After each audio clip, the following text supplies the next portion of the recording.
Mesdames et messieurs, bonsoir. Au sommaire, à la une, célébration demain 8 mars de la fête internationale des femmes sous le thème autonomisation de la femme rurale. Vous suivrez dans ce journal la déclaration de la ministre de l'Action sociale, de la promotion féminine et de l'enfance. Vous verrez également dans cette édition l'impact des nouvelles technologies de l'information et de la communication sur l'éducation des enfants. Le thème est en débat entre les enfants et c'est pour contribuer à leur épanouissement. Et puis, une société de vente des produits en ligne fait des victimes d'arnaques. QNet, c'est son nom, menait des activités illégales en Guinée depuis quelques années. Cette société fantôme est désormais dans les filets des services spéciaux. C'était là le sommaire et tout de suite nous partons à Sékou-Touréa. Après le syndicat des médecins, le président de la République a reçu également le syndicat des transporteurs ce mercredi. Au centre de la rencontre, la situation sociopolitique et économique du pays. Plusieurs sujets ont été discutés entre professeur Alpha Condé et ses responsables syndicaux, notamment la situation des dockers et transporteurs routiers. Le chef de l'État a appelé ses dirigeants syndicaux à se donner la main et faire de leur priorité l'entente entre les fils et filles du pays dans le souci de surmonter progressivement toutes les difficultés. C'est demain le 8 mars, fête internationale des femmes. Le thème choisi par la communauté internationale cette année est défis et positivité en matière d'égalité entre les sexes et l'autonomisation des femmes et filles rurales. Cette célébration annuelle vise à jeter un regard sur les conditions de vie des femmes.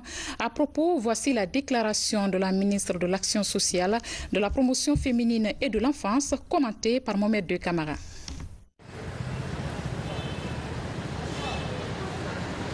Le 8 mars, Journée internationale de la femme, une date historique qui commémore le combat mené par les femmes contre leurs conditions difficiles de travail à Chicago en 1857. Cette année, l'accent est mis sur l'autonomisation des femmes rurales. Les femmes du monde rural jouent un rôle éminemment important pour le développement national. S'investissant très activement dans l'agriculture, le petit élevage, la pêche, les mines et le petit commerce, elles contribuent efficacement à la réduction de la pauvreté, à assurer la sécurité alimentaire et à protéger l'environnement. Ce 8 mars, le département de l'action sociale, de la promotion de la femme et de l'enfant, en collaboration avec ses partenaires techniques et financiers, entend magnifier et vulgariser le potentiel, les habiletés, les génies créateurs et le savoir-faire des femmes rurales qui vivent loin des médias. Pour meubler cette année, la fête du 8 mars, le ministère de l'Action sociale et ses partenaires ont concocté une panoplie d'activités. L'élaboration et la validation du rapport national sur les progrès réalisés par notre pays en matière d'autonomisation de la femme pour la période 2015-2017. La présentation des résultats d'une étude sur les MIFA et leur impact sur le développement des activités génératrices de revenus des femmes, la production d'un film documentaire sur l'autonomisation des femmes rurales, la mobilisation sociale et le plaidoyer pour le renforcement des initiatives d'autonomisation des femmes en milieu rural, l'organisation d'une exposition vente des produits des femmes rurales et d'entrepreneuriat féminin en vue de mettre en exergue la dextérité des femmes guinéennes en matière d'artisanat. Pour marquer cette journée dédiée aux femmes, des actions de plaidoyer et de sensibilisation en faveur de la promotion et de la protection de la guinéenne sont prévues demain sur l'esplanade du Palais du Peuple à Conakry. Justement, à propos de la journée de demain, à Conakry, les festivités se dérouleront sur l'esplanade du Palais du Peuple à partir de 9h sous la haute autorité du président de la République, chef de l'État, professeur Alpha Condé. Je vous le disais tantôt, cette année, les femmes rurales sont au cœur de l'événement. Souvent oubliées sur la scène nationale, ces braves dames se battent également dans divers domaines d'activité et s'en sortent plutôt bien. À Kindia, par exemple, elles sont constituées en groupement de teinturières. À travers cette activité, elles font des merveilles avec la confection du pagne Kendili à base d'indigo. Marie-Angélique Bangora depuis Kindia. Kindia est réputé pour ses fruits et légumes. Mais ces dernières années, ce sont ces teinturières qui ont la cote. La confection de tissus avec des motifs variés à base de bougies et d'indigo occupe une place prépondérante dans les activités économiques de la ville. Les femmes sont majoritaires dans ce secteur de production. Nouma Sissé est l'une des grandes teinturières. Elle est à la tête d'un groupement de son quartier. Avec une trentaine de femmes, Nouma, derrière son tablier de confection, fait des merveilles.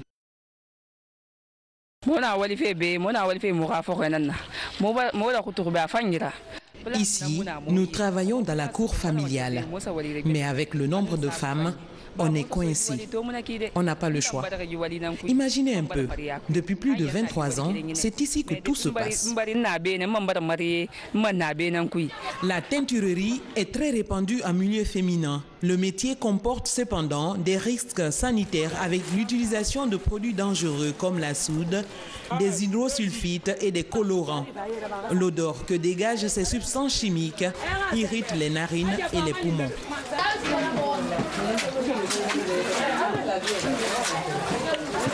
Mais à la recherche de l'esthétique vestimentaire pour les clients et de revenus pour la famille, ces femmes exercent leur métier avec passion.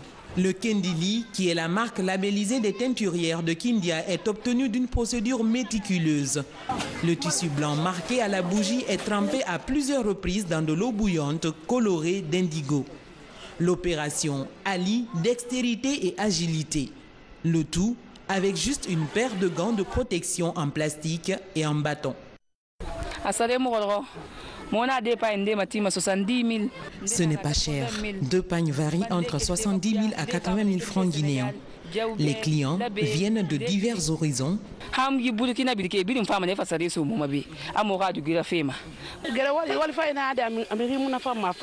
Ce travail nous aide beaucoup. Grâce à ce métier, j'arrive à subvenir à mes besoins et à celles de ma famille. C'est vraiment un bon métier. Avec l'épreuve de la chaleur et séchage, les fantaisies de couleurs et de motifs scintillent sous les rayons du soleil. Le Kendili est prêt. Elle fait les teinturières bien. C'est à cause de ça que je suis venue ici pour le voir. Parce que dès que j'ai fait les teinturières, j'envoie au marché. Dès que j'envoie aujourd'hui, le matin, elles vont ramasser tout. Pour le 8 mars, 200 pagnes ont été commandées et livrées par ces femmes pour des clientes de la capitale et de la sous-région. Ce sont les pagnes du 8 mars. Cette année, nous avons eu le contrat de faire 200 pagnes au compte du ministère de la promotion féminine. C'est vraiment une bonne chose et ça nous encourage. Être bien habillé dans le Kendili devient indispensable pour les femmes de Guinée, surtout à l'occasion de la fête de la femme. La tradition est entretenue depuis 3 ans maintenant. Un marché qui fait frotter les mains aux braves teinturières de Kindia. À Conakry, coup de projecteur sur les femmes marieuses du port artisanal de Temnetaï dans la commune de Kalouma. Elles sont également confrontées à la recherche du quotidien, même si des difficultés surviennent dans l'exercice de leur travail. Cela ne les décourage pas car elles y trouvent leur autonomie. Makamedozo signe ce reportage. Elles sont marieuses. Loin de toute esthétique, ces fumeuses de poissons côtoient en longueur de journée le feu et la fumée pour atteindre leurs objectifs. Au port de Temnetaï, elles se sont constituées en coopérative. Ici, une douzaine de groupements travaillent sous le leadership d'une femme. Elle a pour nom Hadja Salematou Bangoura. Elle connaît ce métier du bout des doigts. Chef de port pendant 25 ans. Avant que je ne sois chef, j'étais dans ce métier de fumage. Aujourd'hui, je suis chef et je continue à le pratiquer. Par jour, on fume plus de 2 tonnes de poissons dans ce port. Ce sont les femmes qui s'occupent de cette activité. À cause de leur détermination, une femme est aujourd'hui chef dans ce port de Temnetaï. De nos jours, ces femmes ont un rôle incontournable à jouer dans la pêche artisanale. Elles occupent toute la chaîne du poisson, de la transformation à la commercialisation. Pour leurs compétences, ces Guinéennes ont réussi à se faire connaître sur le plan mondial. surtout dans le domaine de fumage du poisson appelé silure. Une espèce de grand poisson osseux se trouvant souvent dans les eaux douces qu'on appelle ici en Guinée konkoé. Nous travaillons sous commande. Les gens viennent de partout et nos produits sont sollicités. Depuis qu'on a commencé à faire ce métier de fumage du poisson, aucun client ne s'est plaint pour le moment.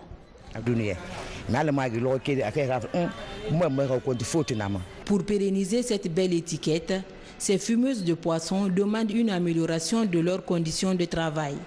Jusqu'à présent, l'équipe de Salematou Bangoura travaille sous un hangar qui se trouve dans un état peu reluisant.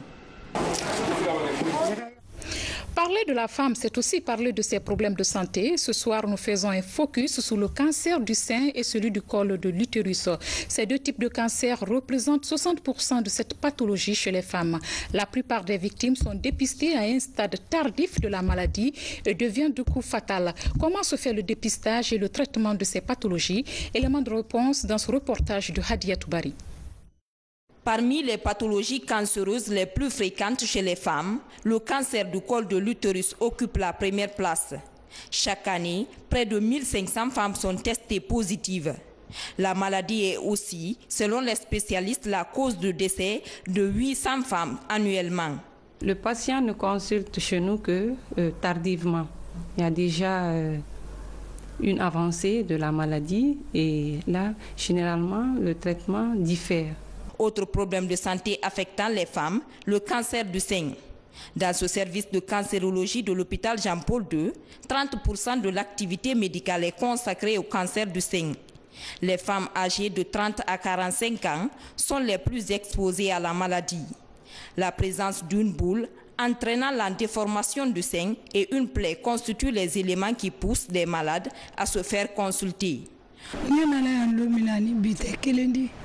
Depuis que j'ai été hospitalisée ici et que j'ai commencé le traitement, je vais beaucoup mieux. Au plan national, le cancer du sein est classé 2e dans la catégorie des cancers féminins.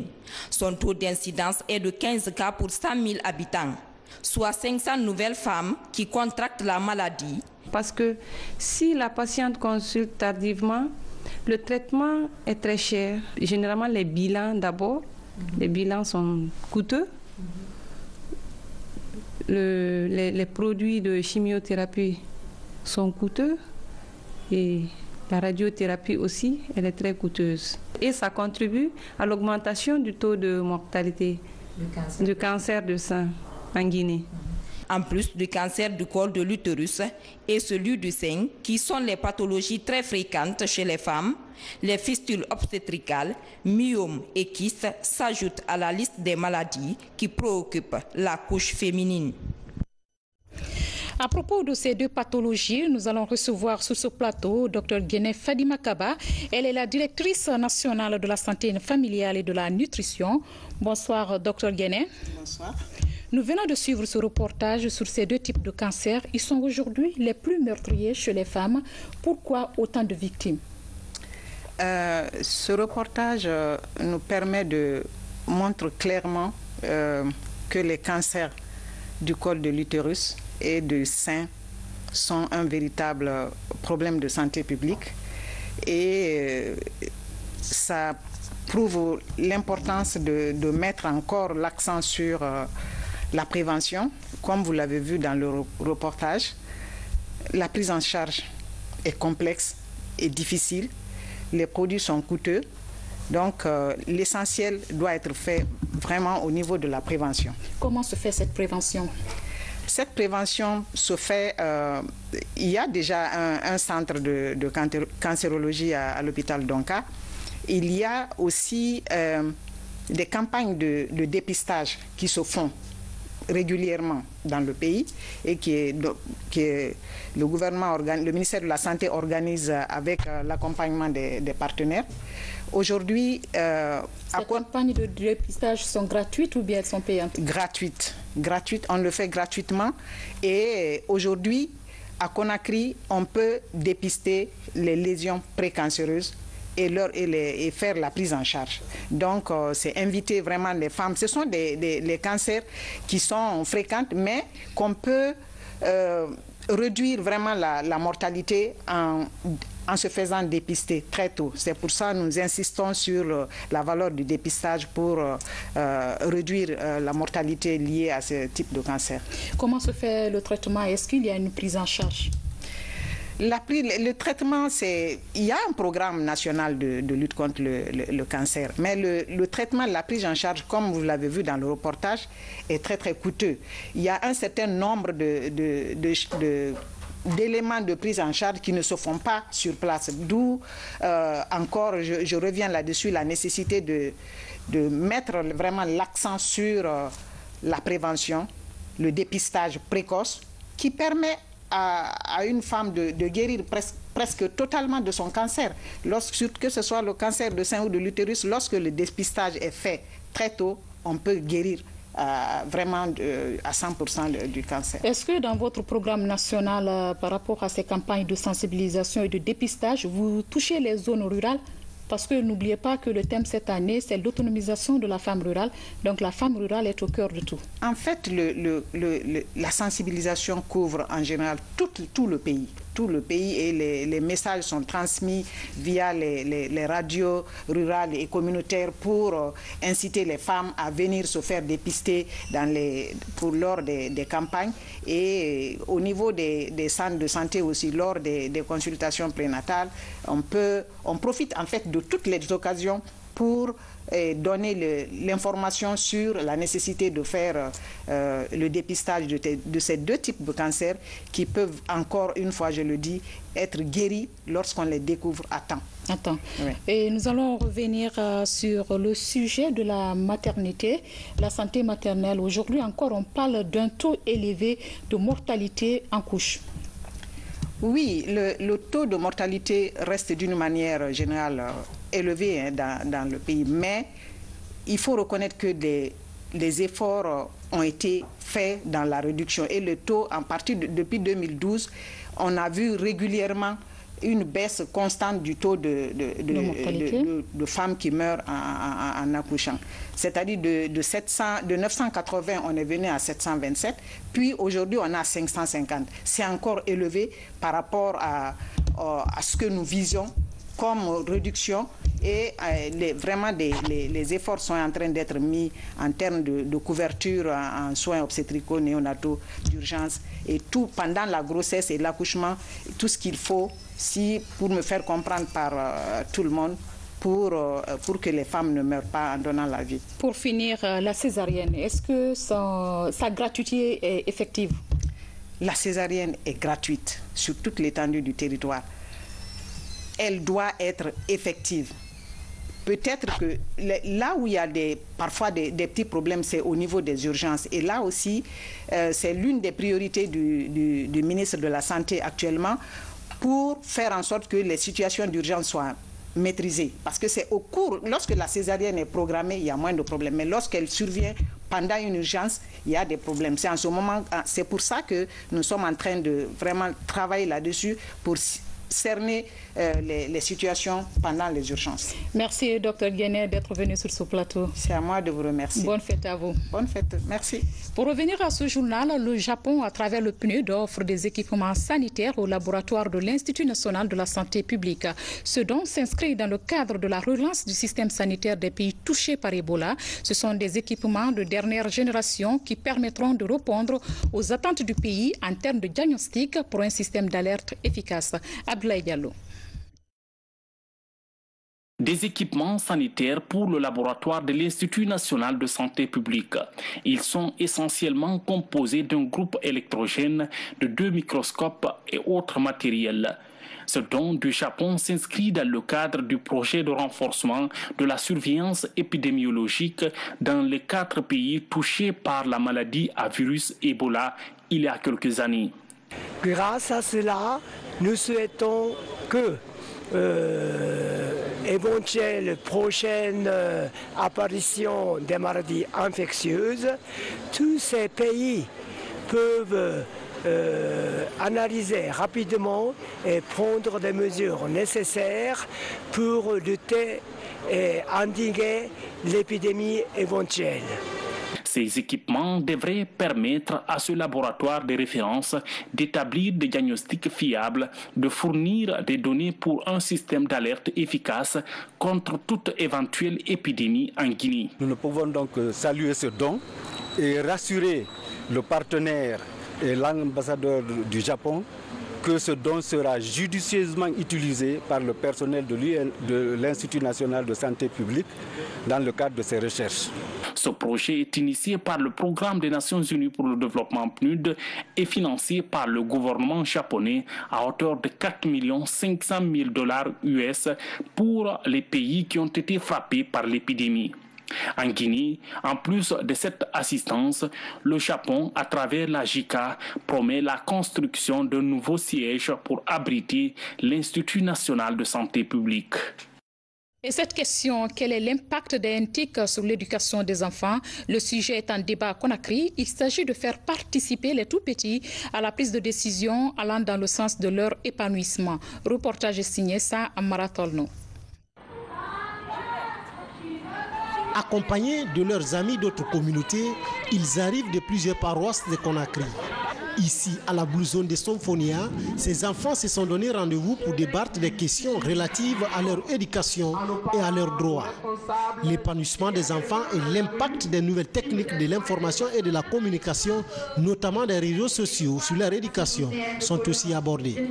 L'éducation qu'on reçoit à la maison n'est pas la seule éducation avec quoi on doit vivre dans la société. Donc il y a l'éducation communautaire, l'éducation religieuse, l'éducation scolaire, l'éducation familiale.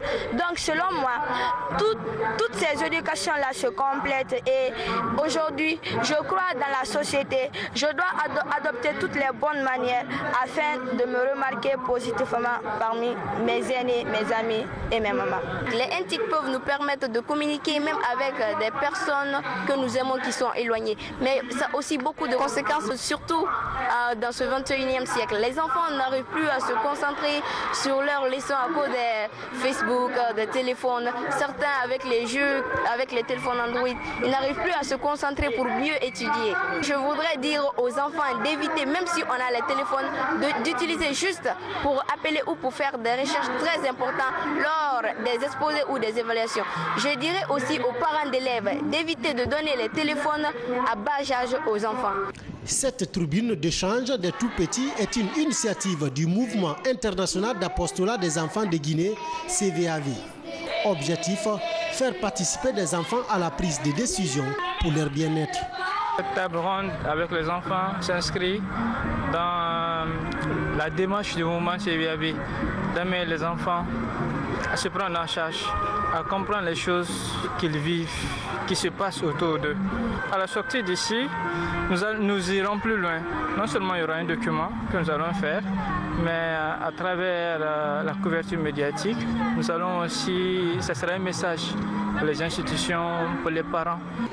Ce rendez-vous des enfants est un espace de consolidation d'amitié, de fraternité et de partage entre eux, comme le recommande Christ.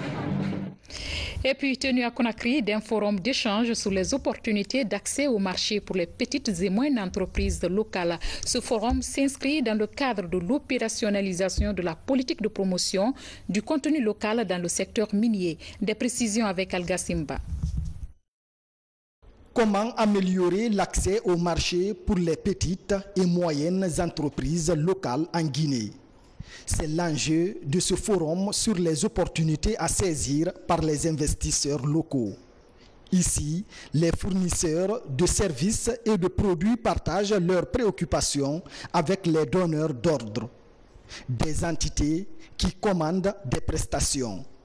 Pour nous, ce forum permettra, je le pense, à travers la bourse de sous-traitance, de trouver les sociétés adéquates ou les sociétés qui se sont enregistrées en mettant exactement le type de service qu'ils sont en mesure de promouvoir et l'expérience qu'ils ont acquis dans ce sens. Nos attentes, c'est d'être dans le concret, de nous assurer qu'il y ait suffisamment d'accords ou en tout cas d'échanges entre les acheteurs et les fournisseurs.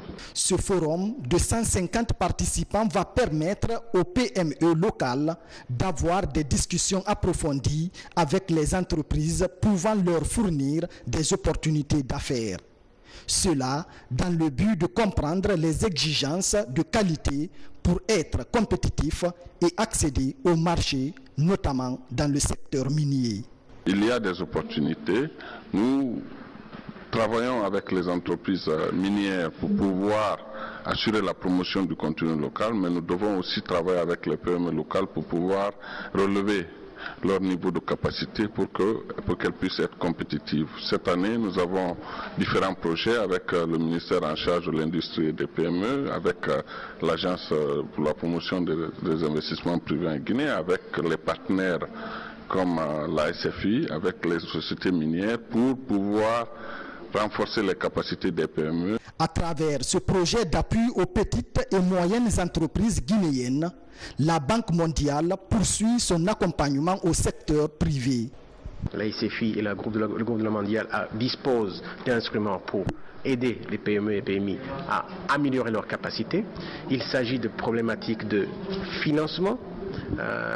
Comment les entreprises PME, PMI puissent avoir accès au financement pour les équipements, pour le besoin fonds de roulement, etc. Organisé par le gouvernement à travers l'Agence de promotion des investissements privés, ce forum est financé par la Société financière internationale.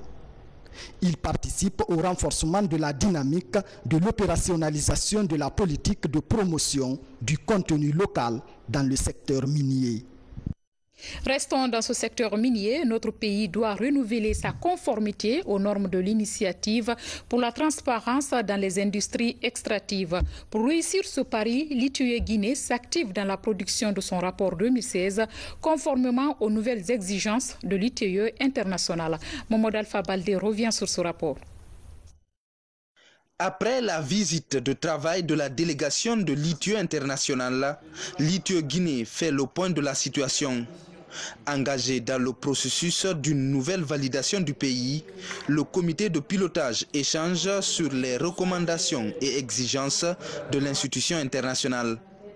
Pour réussir à maintenir sa conformité, le pays candidat doit satisfaire l'ensemble des critères dont la production et la publication régulière des rapports annuels.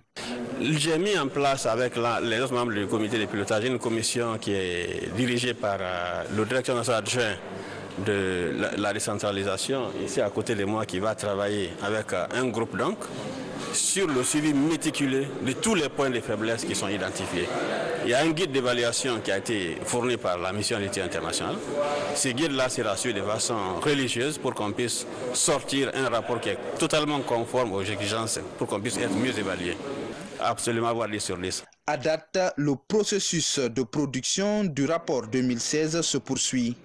Par contre, le comité de pilotage constate des retards de la part de certaines sociétés minières dans la fourniture des informations liées à leurs activités.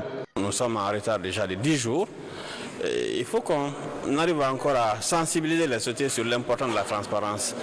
Plus l'ITIE est jugé conforme, bien suivi en Guinée, mieux c'est bon pour les sociétés, parce que le crédit de la Guinée augmentant, même les prêts que les sociétés feraient auprès des banques auraient des taux beaucoup plus réduits. Le risque politique, le risque pays sera beaucoup plus réduit. Véritable levier de développement économique et social, l'initiative pour la transparence dans les industries extractives œuvre pour que les populations à la base bénéficient pleinement des dividendes de l'exploitation minière. Troisième grand titre de ce journal, l'arrestation d'une présumée bande d'escrocs par les services spéciaux de lutte contre la drogue et le crime organisé. Ces personnes évoluent dans une société de vente des produits en ligne appelée Cunet. Constituée de Guinéens et Ivoiriens, la société Cunet menait des activités illégales en Guinée depuis quelques années. Aujourd'hui, beaucoup de personnes se disent victimes d'arnaques. Explication Alpha Issi Agaba. Elle ne disposait d'aucun document légal. Mais pendant 5 ans, la société de vente en ligne Cunet exerçait en Guinée. Depuis 5 jours, les services spéciaux de lutte contre la drogue et le crime organisé ont mis un terme aux activités de cette société.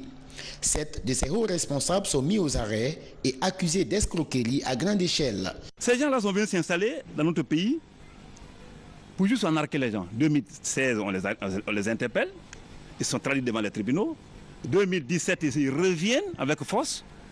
Ils viennent s'installer et puis commencer par les médias pour juste atteindre le public cible en grand nombre à la fois.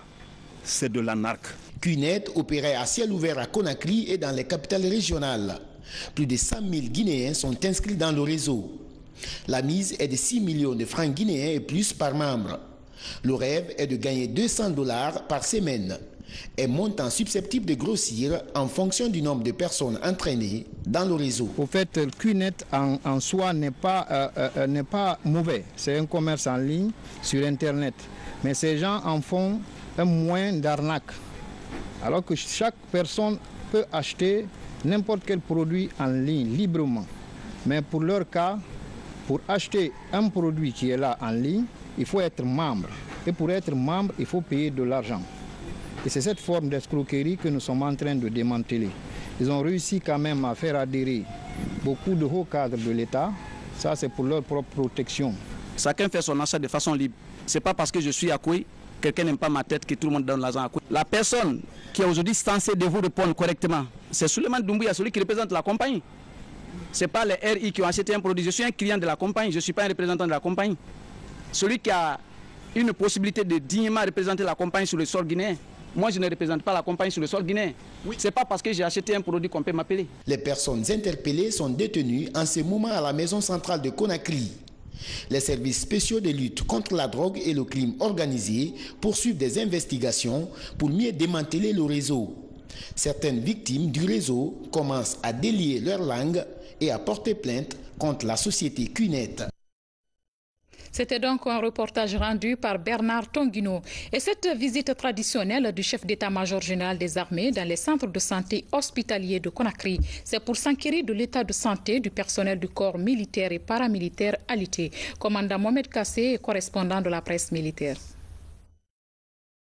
Les militaires malades ne sont pas oubliés. Ils bénéficient de l'attention du chef d'état-major général des armées, qui vient périodiquement leur rendre visite dans leur lit de malades. Je suis très heureux et quand nous sommes à l'IT ici, on voit nos chefs et les grands chefs de l'armée venir nous rendre visite. Vraiment, ça nous va droit au cœur. Les mots me manquent. Quand un militaire est sur le lit de malade, il voit la hiérarchie auprès, il se sent vraiment ne pas être abandonné. Il sent que quelque part, partout où il est soutenu. C'est plus réconfortant. Donc je le remercie, je remercie l'armée guinéenne. Je remercie le chef d'état-major général, je remercie le président de la République, le professeur Alpha Condé. Cette action de solidarité entre frères d'armes est un acte de commandement que le chef d'état-major général des armées se fait le devoir de pérenniser. L'une des priorités inscrites dans le plan d'action de l'état-major général des armées est de renforcer les actions civilo-militaires. C'est la raison pour laquelle dans toutes les structures sanitaires relevant de la Direction générale du service de santé des armées, les civils et les militaires malades sont reçus dans les mêmes conditions et reçoivent les mêmes traitements, car les forces de défense et de sécurité sont au service de la nation. Une démarche qui s'inscrit dans le plan d'action de l'état-major général des armées qui est celui de doter les forces armées des conditions de vie et de travail décentes. Enfin, une tournée de prise de contact du représentant du Fonds des Nations Unies pour la population UNFPA dans la région administrative de Mamou. Cheikh Fall a échangé avec les populations sur les problèmes qui entravent le développement socio-économique des femmes et des jeunes de la localité. Synthèse, Momodou Patebaldi.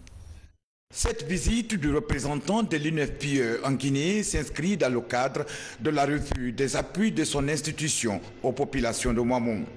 Depuis 2017, la coopération entre l'UNFPA et le gouvernement s'exerce dans la région à travers les secteurs de la santé, de l'éducation et l'autonomisation des jeunes et femmes. Il était question d'abord d'une prise de contact avec les autorités de Mamou, leur faire comprendre que le bureau qui est là et le staff également de l'UNFPA qui est là à Mamou et du staff, disons, affecté à la région, pour servir de conseiller technique du gouverneur et du préfet sur les questions de population, mais également essayer de faire comprendre, de faire mieux prendre en charge les questions de population dans les différents plans, dans les différentes stratégies de développement de la région. Au cours de son séjour, Cheikh Fall a remis à la direction régionale de la santé des engins roulants et un important lot de kits sanitaires. Le geste vient en appui à la lutte contre la mortalité maternelle et néonatale. Intervenant sur les questions juvéniles, il a salué le travail effectué par le SECOS et l'ONG Maison Mère dans le cadre de l'amélioration de la santé de la reproduction et la promotion de la citoyenneté.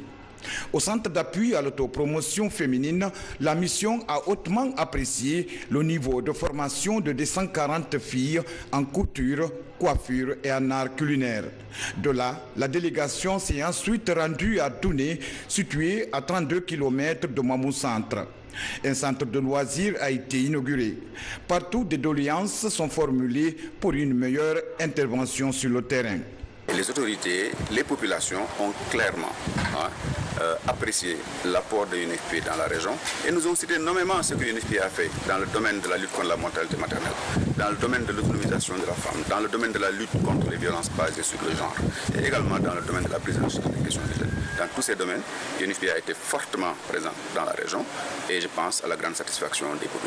Pour la période de 2018-2022, en partenariat avec le gouvernement, l'UNFPA promet un nouveau programme pour la région qui prend en compte toutes les préoccupations des populations en matière de développement local. Mesdames et messieurs, nous sommes au terme de cette édition. Demain à 13 h, vous serez avec Oumou Issa Touré et moi je vous retrouve à 20 h 30 pour d'autres pages d'information. Grand merci à vous. Bonsoir chez vous.